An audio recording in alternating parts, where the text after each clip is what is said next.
Italy and the supercar. It's impossible to separate one from the other.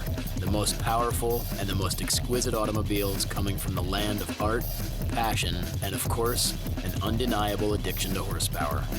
On this episode of Rides, it's off to Italia for the first in-depth look at what some would say is the most super of all supercars on the road today.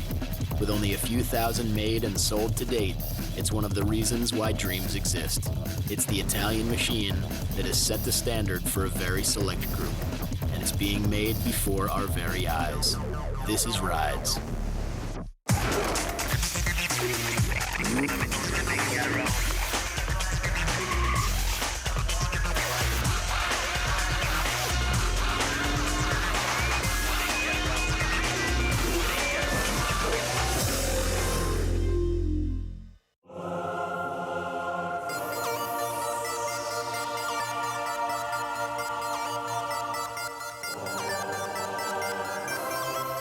You flash your headlights and these people move out of the way at 180 kilometers, 200 kilometers, and it's incredible. Start the engine and just feel it rumbling and it just growls at you. I see a lot of testosterone. You don't have any trunk space, you don't have any cup holders. It's, literally like engine and a driver. It's like really the beast. It's a beast bred for both beauty and strength. If you don't own one, you've seen them in your rearview mirror, but only for a split second. And even then, you knew it was a Lamborghini.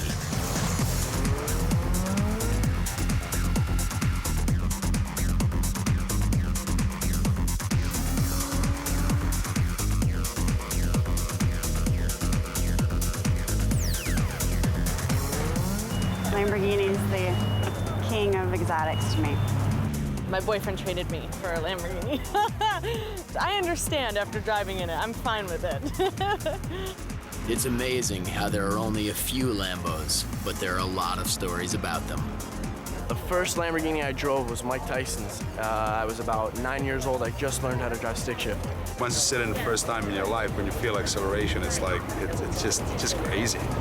These Lamborghinis are in Santa Monica, California, all getting ready for a jaunt called the Running of the Bulls. It's an annual road trip, an American celebration of an Italian legend. And it's that Italian part that a lot of these owners are into, knowing that their car comes from a place where a great deal of heart goes into every handcrafted ride. And a lot of passion, That's one thing cool about the Italian manufacturers. Everything the Italians do in life, they really pour their heart and soul into it, and I think it shows in the cars. So now we make our way from Southern California to Santa Agata Bolognese, the home of a certain factory, a certain museum, and of course, a very certain bull. Lamborghini Automobili is the place that honors and builds, with the Lamborghini Museum and factory standing as symbols of both the past and the future. Since 1963, the plant has turned out only a relative handful of cars, each one, in its own way, a work of art.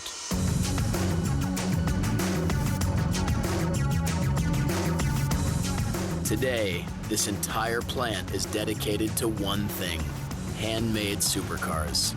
And the newest big bull in the stable is this car. It's a ride that some call perfection. Others call it by its name, Murcielago. With a $273,000 price tag, its 48-valve V12 engine hits speeds of over 200 miles per hour.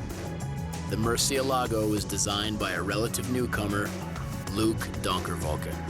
I went to Porsche, I went to other famous car companies, I went to Ferrari, and I never imagined coming to Lamborghini because it was always this mythical company that you don't know exactly where they are.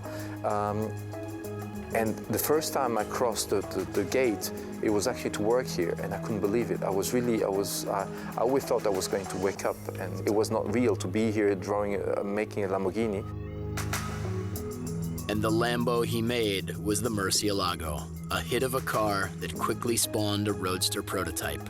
We showed in Detroit as a concept car.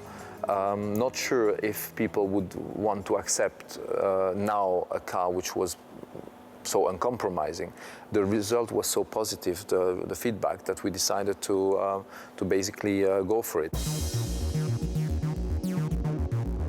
And so now they're going for it, building Murcielago Roadsters. So if ever there was a Lambo to follow through assembly, it would be this car. And with all of the leather, the forged engine parts, the hand-built body, the chassis, and the rest of the supplies fully in stock, it's time to build a new Murcielago Roadster. The carbon fiber shell on its tubular steel chassis combines for a lightweight but extremely rigid body. As it's rolled onto the official assembly line, it'll be hit with everything from wiring, braces, suspension, an Italian leather interior, and a state-of-the-art powertrain.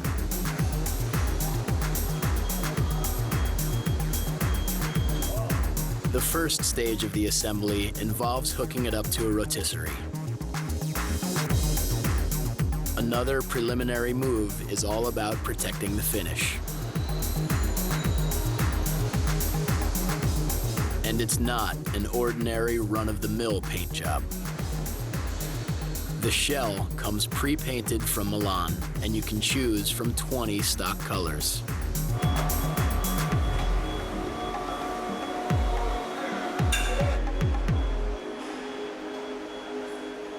Next, the plumbing begins.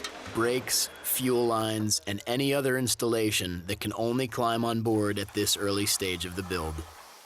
Other early arrivals include pieces and panels that will work to either deaden the sound or keep some of the heat out of the passenger compartment. Because with the car being a mid-engine model, that thing inches from your back will be a hot and heavy V12. Like a Formula One racer, the underside of the Lambo is built for aerodynamics. This is because at high speeds, the airflow underneath the car can actually cause lift. Not a problem when you're cruising the freeway at 65 miles per hour, but it's a big problem when you hit the German Autobahn doing 180.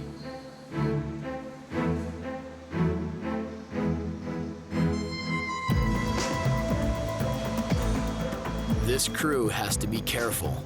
They're handling a very expensive piece of art, with the quarter panels and the rear bumper each coming in at 10 grand a piece. With prices like that, it's easy to see where the term supercar came from. Creating a supercar is one thing. Creating one with this much history and mystique is yet another animal, especially if you're the one designing the car. I remember always the cover of this Lamborghini Portofino, and the title was "Are you man enough to drive this?" And this is all about Lamborghini. Is that Lamborghini? You don't drive them. Lamborghinis let you drive them, and but you have to be good enough to drive them. To many Lamborghini owners, there's really only one man who's good enough to drive them. His name is Valentino Balboni, and there's no doubt that he is part of the mystique of this car. While we'll get into his line of work a bit later, we will say this about the man. He probably has the coolest job in the entire automotive world.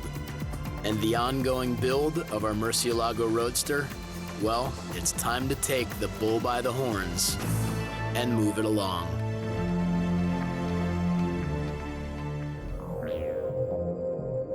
Back with the running of the bulls in Southern California, this pack of Lamborghini owners gets ready for their group trip up the coast. We want to hear even more about them and their rides, but before that, we have to return to this beauty's problem. She claims she was part of a very interesting swap. I'm an actress on Nip Tuck. I play a girl named Kimber Henry, and I was last year traded for a Lamborghini. My boyfriend traded me for a Lamborghini. And so that's why Lamborghini invited me out. I understand after driving in it. I'm fine with it. Just get in, forget about the world. No cell phones, no pagers. Just get in and enjoy life. Just feel the road and be one with the car. And I like to go a lot faster than he does, so we have to kind of meet in the middle somewhere on that. They look so cool, you might forget how fast they are. Begging the question, how fast have you gone in your Lamborghini? I've only driven about 100. 140? Yeah. But you probably didn't know that. No, I didn't. That's a new one for me. I didn't know. The fastest I've been is towards Vegas, 160 miles an hour. So if an average car makes that trip in 6 hours, how long does it take in a Lamborghini? 3.5 hours. We made some stops, fill up gas. Last year we had a Candy-Apple SB with about 600 horsepower, and we did 187.5. Since everybody near a Lambo has amazing tales of speed, we might be ready to examine the Major League. Checking in with that man named Valentino Balboni.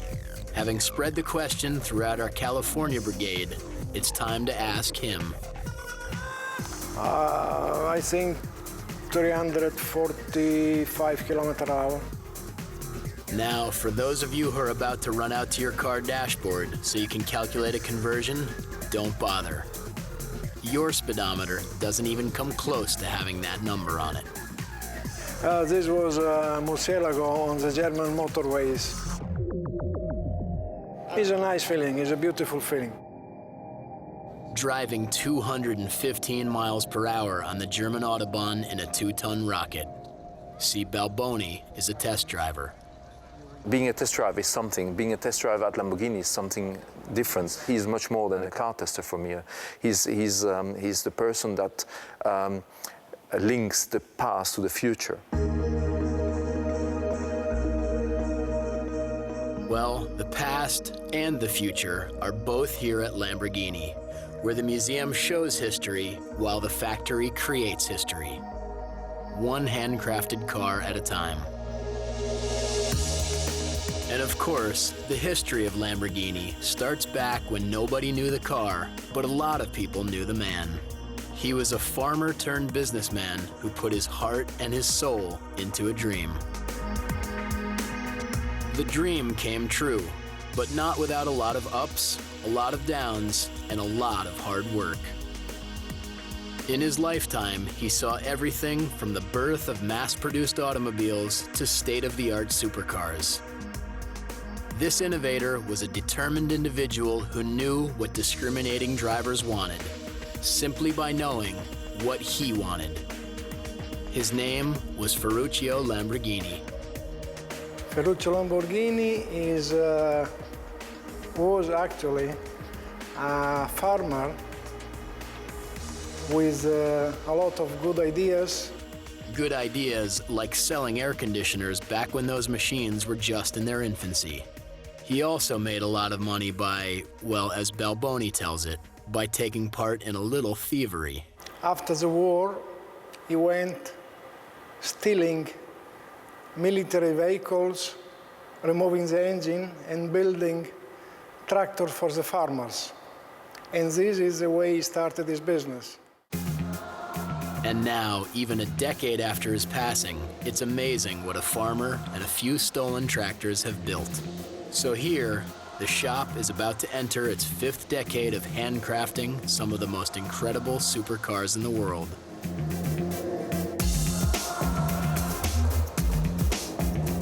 From start to finish, from rear to front, it all comes together here, in a place that is part science lab, part sewing shop, part engine factory, but of course, 100% Lamborghini. At times, it might seem that it's all about machines in this high-tech workshop, but of course, what it's really about is people. Everyone here is both highly trained and highly motivated, and while certain areas require an assembly line of workers, there's nothing assembly line about the product, with only a handful of Lambos coming out of this shop each and every year. I like work because it's a very interesting work and there is a good car. Everywhere you look, you see parts being prepped for our Murcielago Roadster, and these parts are as identifiable as trademarks. A glance in one direction, there are those famous scissor doors from a Lambo. Not far from there, vents are fitted and put into position for the next big step. Elsewhere on the premises, work continues on a front bumper, a $14,000 piece of carbon fiber. Yards away is a 100-liter fuel tank, part of a 12-cylinder system that is sure to include a high-octane gas guzzler's tax when sold to any U.S. Lambo fiend. Further and deeper into yet another area of the shop, you'll find a steering column that's getting the business, a unit that will hold the key to a Lamborghini. And that key will turn in a new generation of Lambos. Just like the keys that once started 3 other models of Lamborghini. 3 names that are exclusive and legendary. Names that paved the way for the car we know today as the Murcielago. Today, much of the legend of the Lamborghini is essentially based on 3 groundbreaking cars. Models that put the company on the map and then went on to reinvent the map. The cars in question? The groundbreaking Miura that debuted in the mid-60s. Miura was an absolute pioneer of a road car that took Lamborghini from promising newcomer to serious top contender. Spanning both the 70s and the 80s, the Lambo to beat was the angular and muscular Countach. The shape was a riot of creative genius, ignoring any previous rules of car design. It's a ride that some say actually started what's known today as the era of the supercar.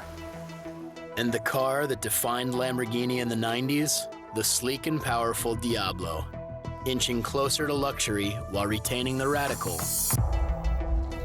Diablo kept the company competitive, even when the competition by then could probably be counted on one finger. All 3 of those models were pure Lamborghini. This is a car where if you are 1 second not concentrate, you feel all your nerves in the whole body for 10 seconds or more. You have to push yourself to the limits. And you know that the weakest point, the weakest link in the chain is not the car, it's you.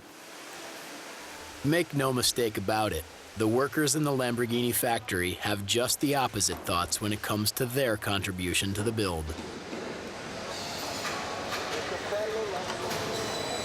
All of these workers are specialists, and in this area of the shop, they happen to be specialists about brakes, about calipers, and especially about safety guidelines.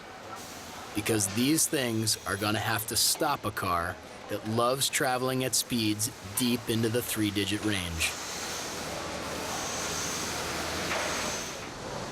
Over in this region of the factory, it's all about leather and the many ways in which it can find its way into and onto a deluxe Lamborghini interior. The shop uses the highest grade Italian leather available, vat dyed and brought together with a bold baseball stitch, highlighting the very seams that a lot of upholsterers would rather hide. Nearby, it's craftsmanship of another sort, with the construction of carbon fiber parts, handmade pieces that need to be both lightweight and strong. With carbon fiber being used for so much of this car, we're reminded that it has become the new tool in this modern age of supercars. In fact, it's also an application that is put on one of the arch rivals of the Lamborghini.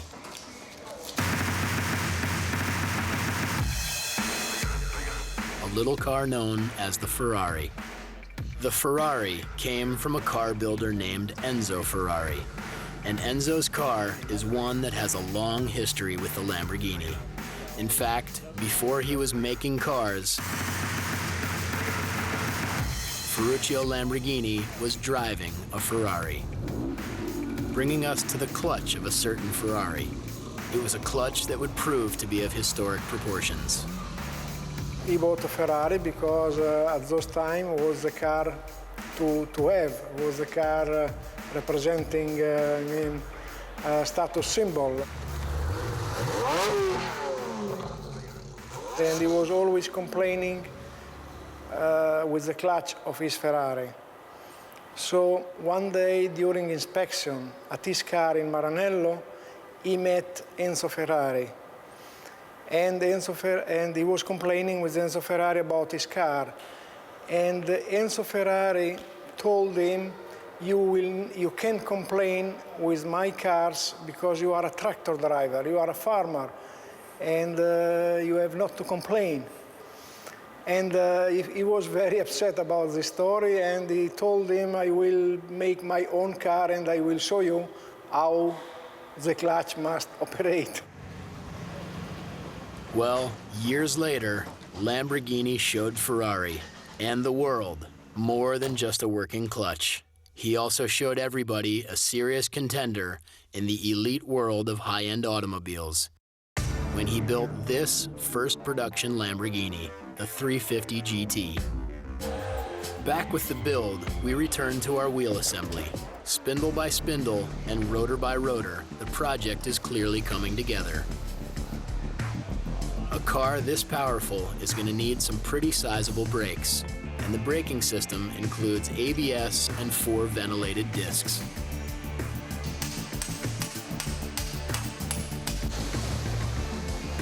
And once there's a quartet, we'll be one step nearer to creating permanent all-wheel drive, moving along one high-tech and state-of-the-art Murcielago Roadster. The interior of this Roadster is both extreme and exclusive, with the leather upholstery going for an asymmetrical look, a modern appearance where the left seat will be different from the right. Everything will be accessible to the driver, with the factory employing a design known as pilot-oriented, meaning if you're in the driver's seat, you're in a very cool and precise kind of cockpit. Meanwhile, back at the carbon fiber room, the crew prepares the center console for the next major step, a procedure that also requires many yards of batting. The console has been covered with resin and layers of carbon fiber, but it will take a couple more important steps to make the piece solid. Now comes the vacuum fitting, where all of the air will be removed from the atmosphere surrounding the console. The absorbent batting will take care of the excess resin, and the lack of air will force the layers of carbon fiber to bond together.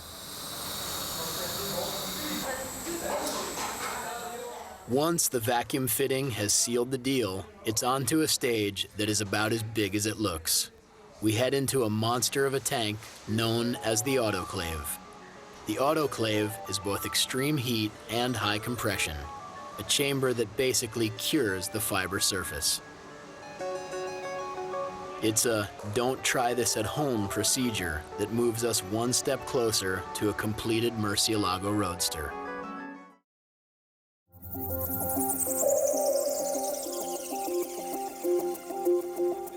To be a supercar, you should be 3 things. You should be exotic, you should be powerful, and you should be expensive. An extra bonus that really helps: be Italian. With Ferrari, Ducati, and Maserati within 25 miles of Lamborghini, we are visitors here in the very heart of horsepower. Here, this is the country of the engines. Coming to Italy to design a car, knowing what we know about car design, you can forget all about it, and just you are basically fighting against another culture of car making. Lamborghini is the best. Lamborghini. Yes. Thank you, 100,000 lira. And while Lamborghini's neighbors have a lot of pride by way of having the shop in the region, the definition of pride comes from the workers at the plant.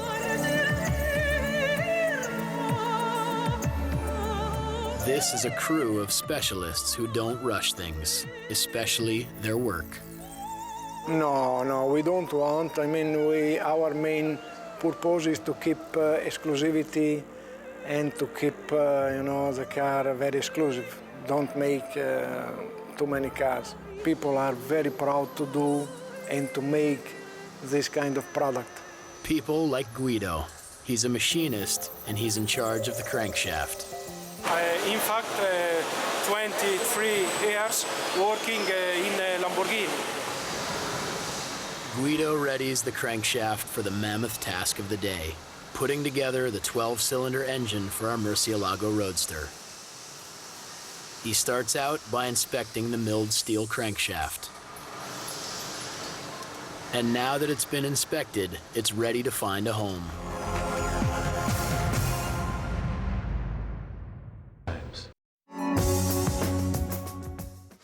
As prep work starts on the halves of the engine block, the edges will get a better fit once the flashing is removed with an air file.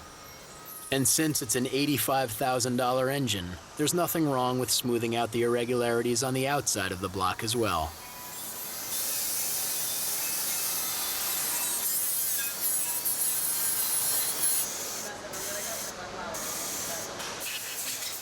Soon it's time to bring the two together, and the first stages of the block assembly are underway.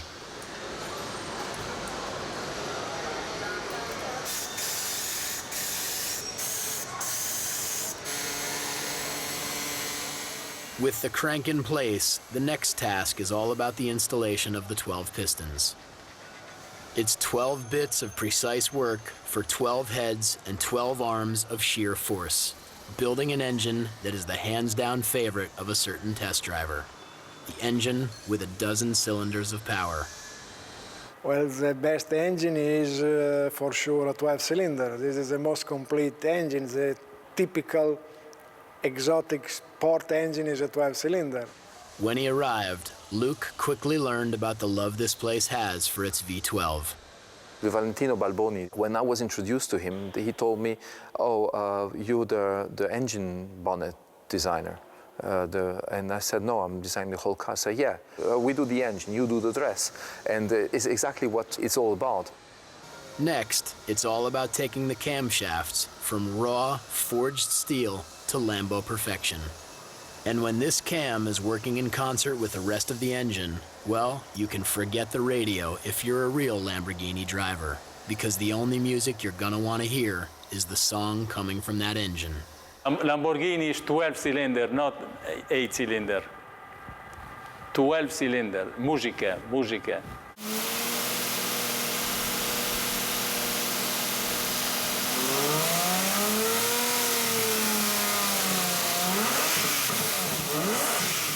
The way it sounds, the way it is balanced, you know, and you can get a lot of torque, a lot of power.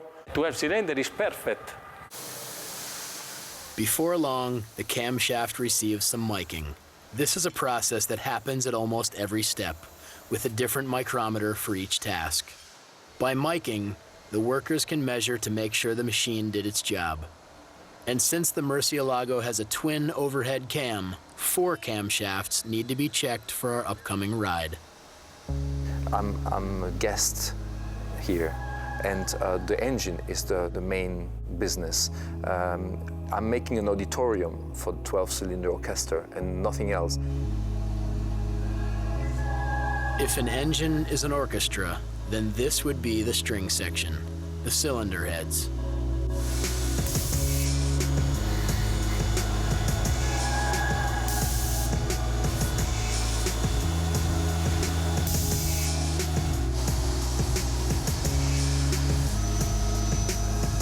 After an hour of deburring and a quick acid wash, the cylinder head moves on to meet up with a cool little camera. An arthroscopic camera checks for fractures and irregularities in the metal.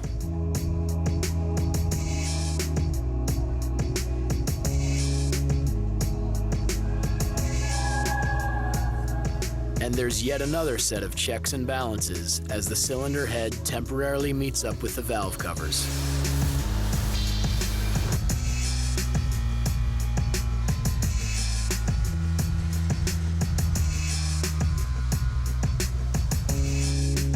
Now that the cylinder heads and the camshafts have met up with the block, it's time to prep the motor for the next phase of this engine build.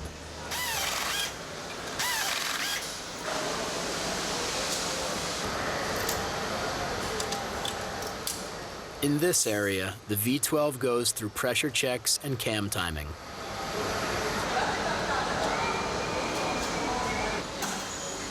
The valve covers go on, now protecting the 4 finely milled cams.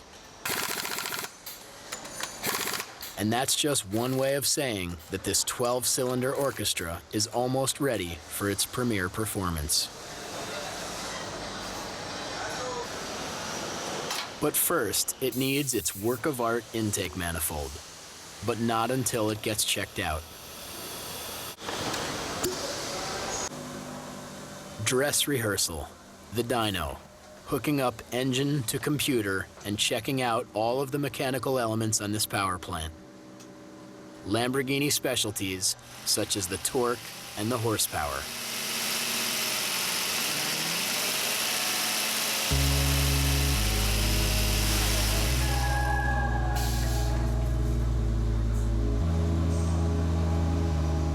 To nobody's surprise, the test was a complete success.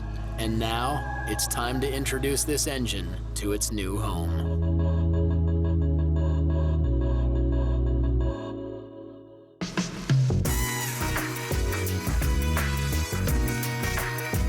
One of the newest Lamborghini supercars is nicknamed the Baby Bull. Its true title, the Gallardo. With a 500 horsepower V10 reaching speeds just shy of 200 miles per hour, it makes you wonder what this baby business is all about. Gallardo, on the segment where it's located, is an extraordinary car, I would say.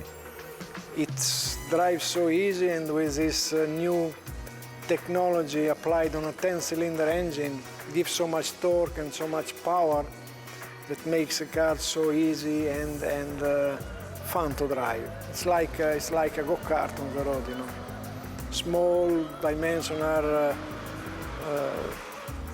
good, and I mean it's nice to drive.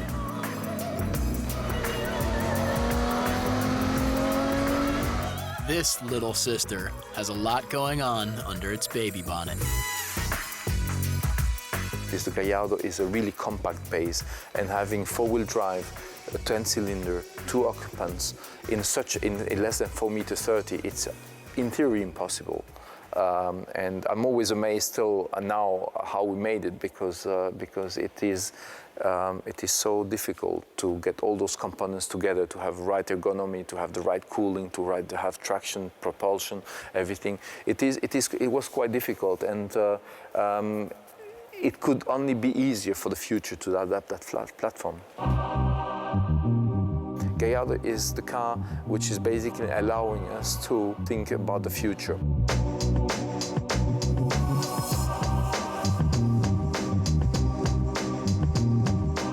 Every line of cars we do at Lamborghini has to be successful. We're a small company, which means we can't afford to do a car which wouldn't sell. And the second thing, more important than even that, is the image of the brand. The brand Lamborghini is something we have to respect strongly. So we can't just enter in a segment of the market for the sake of doing a Me Too car with the name Lamborghini in order to sell cars. This would be doing more damage to the whole company than just not doing anything.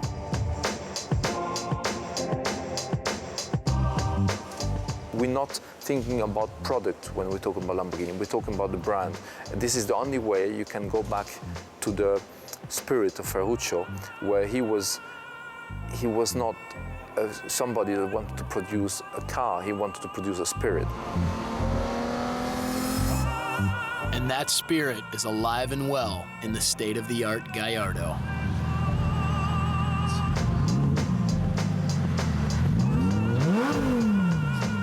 He was to say, I'm not happy with the products from another brand, I'm going to do them myself. And this arrogance, but at the same time, this incredible courage he had by doing this is what we have to keep to go further. For $100,000 less than its big sister, you get a baby that will behave, because the $275,000 Murcielago is a lot to handle. The Gallardo is a car which allows people to drive a Lamborghini without having to adapt the lifestyle to the car. The Murcielago forces you to adapt your daily use to the car. It's truly nice to know that this 500-horse toddler will behave. It forgives you. The Murcielago doesn't. Well-behaved or not, both cars share more than just the Lambo name. It has to be uncompromising, extreme, and Italian.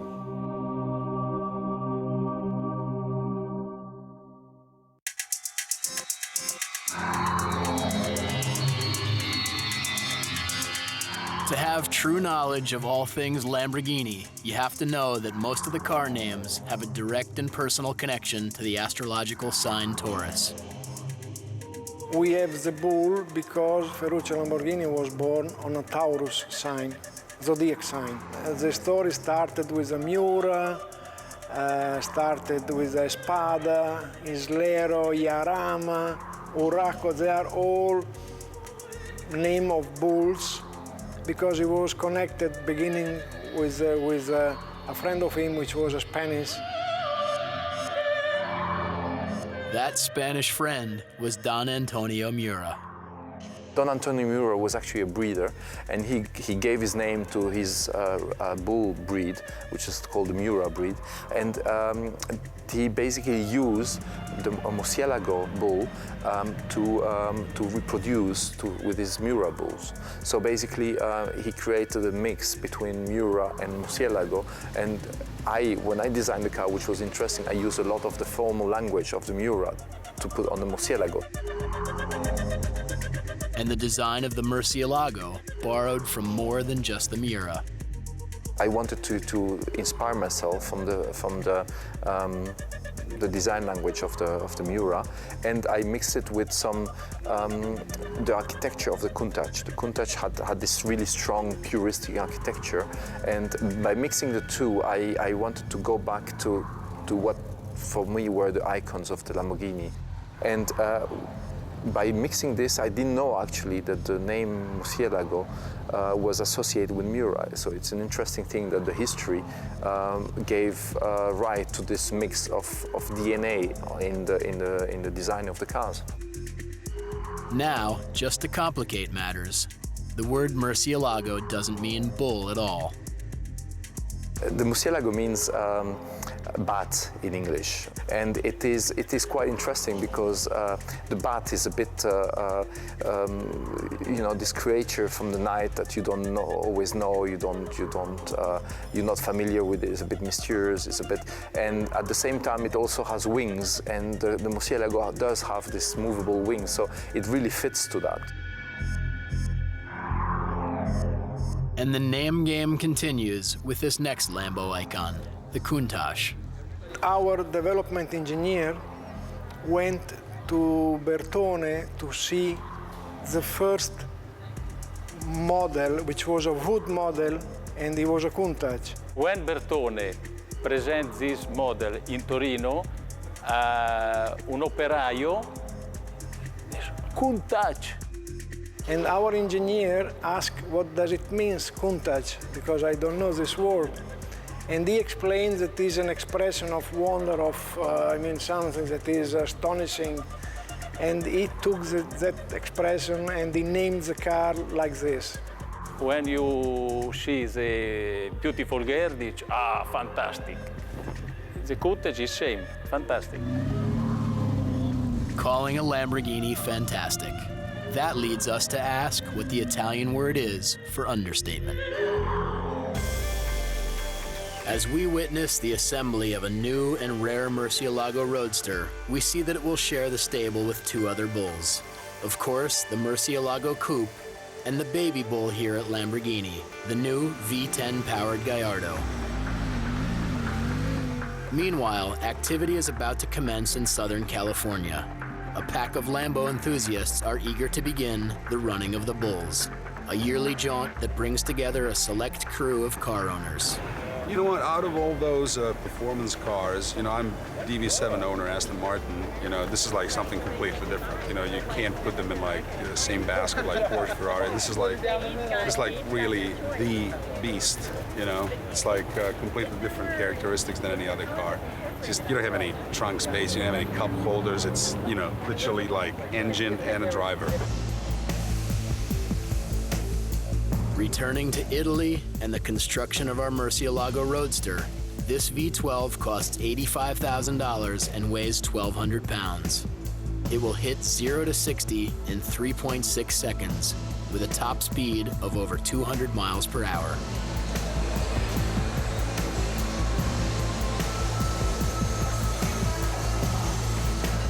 The more we learn about it, the more we understand why there are quite a few around here who feel that when it comes to this car, the engine is everything.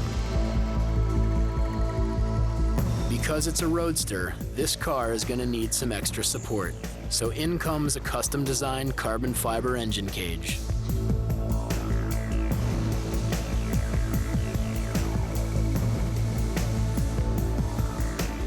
It's all custom, from this $2,000 windshield to this unique engine cover. Designer Luc Donkervolke didn't merely want to remake the coupe into a roadster, he wanted to rethink the car to give it its own personality. The engine cover proved to be one of the biggest design challenges for this open car. When you talk about open cars, you always fall into this cliche of those vintage cars. I wanted to inspire myself from Calatrava, the architect who did this museum in Valencia, from the stealth bomber, the same thing that inspired me for the Murcielago, but I wanted to go even one step further and doing it even more geometrical.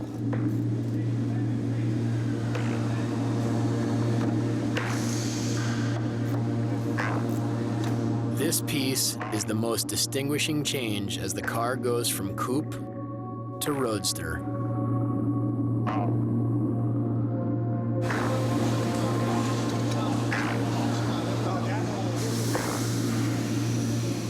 With counterbalancing weights and state-of-the-art hydraulics, those signature scissor doors remind us that they weren't designed that way for fun. With the doors being so long, the upward swing is something you want when you park next to someone and you'd like to get out. They started with a Countach. Countach was the first car we had with a scissor door. I don't know how do you call. I mean, with a system of a door like this. Yeah. And will be always, let's say. A status, exclusivity of Lamborghini. With the car getting closer to completion, it needs to get around a little easier.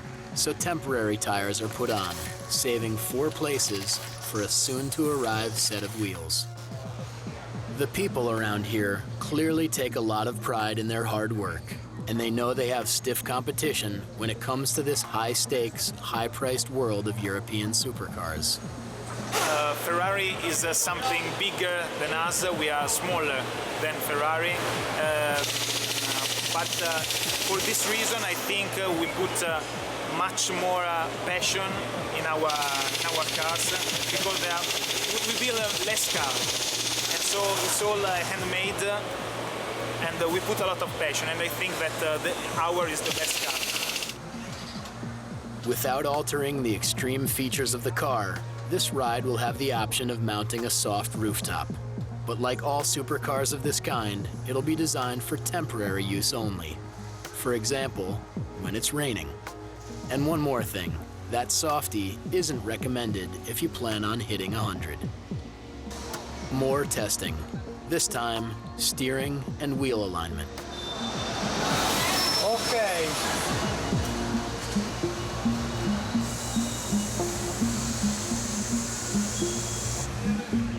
The rims are aluminum alloy with dimensions of 8.5 inches at the front and 13 inches at the rear. This roadster will have permanent 4-wheel drive with independent front and rear double wishbone suspension and self-adjusting shock absorbers. If you want something with more than the standard 6-speed gearbox, for a mere $10,000 extra, you can get an E-Gear with its Formula One-inspired paddle shifter. Since this car is checking out fully and in every way, it's almost time to take it into the dyno booth for a thorough and final testing. It's said that the new Lamborghini era started in 2001 with the Murcielago Coupe, continuing on with the arrival of this new Murcielago Roadster.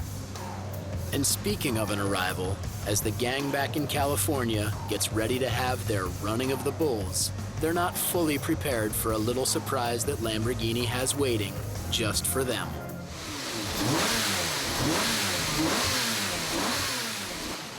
So finally, this bull is getting ready to rage.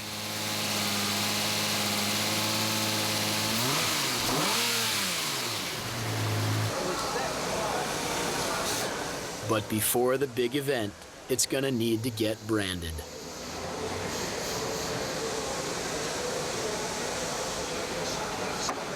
Lamborghini has always been, like everywhere in the world, the challenger, the outsider. Every part of the body, of your body, touching the car, gets some sensation, some reaction, some feelings. Your hands, your back. Our new Murcielago Roadster has checked out on the dyno, and from the looks of things, it's all good. It won't be long before the ride is taken out for a test drive. And as anybody in this region knows, it won't be just any test drive.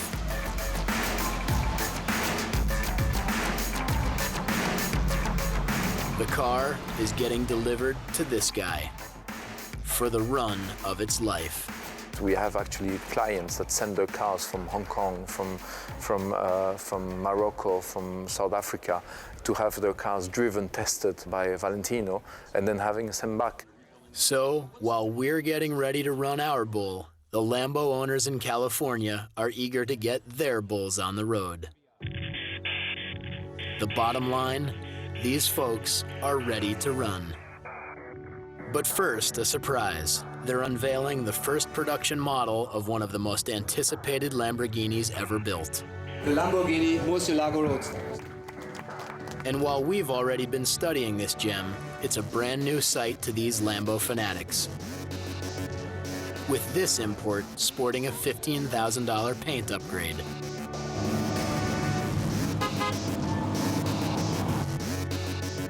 So, with this new Roadster added to the herd, it's time for these bulls to run.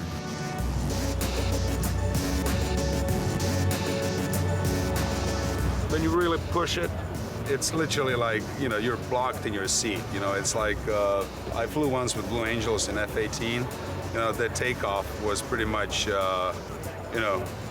actually, it was a little bit more gentler than acceleration in this one for the first couple of seconds, because it's really like, it just slams you down. It's really amazing. Back in Italy, it's also time for this legendary test driver to grab the keys to our new Lambo. I always read about him, and to be the first time driving with him in the Lamborghini I designed was for me a dream. Let's put it like science fiction. It couldn't have happened. This never happened. Valentino Balboni drives Lamborghinis. And he's been doing just that for over 30 years. If that's not the coolest job, what is? I'm sure that the way he drives, he didn't study physics at all, that's for sure, because he don't know anything. He doesn't know anything about gravity, about friction. If he knew what he was doing, he wouldn't do it. How legendary is he? Well, he's taken every make of Lamborghini and he's tested them right here on this simple slab of asphalt. And after all these years, everybody around here knows the name of the road he tests on. Officially is a public road, but it's called Balboni Highway.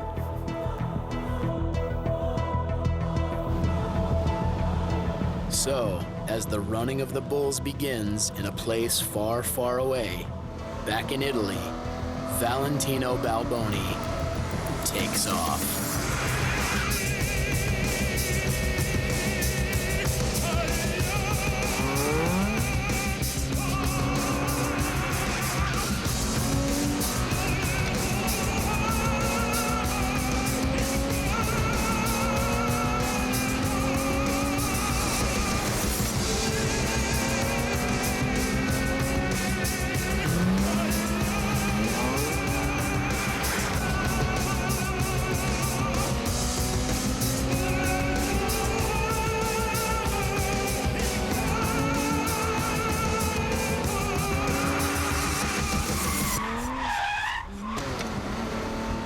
The story goes something like this.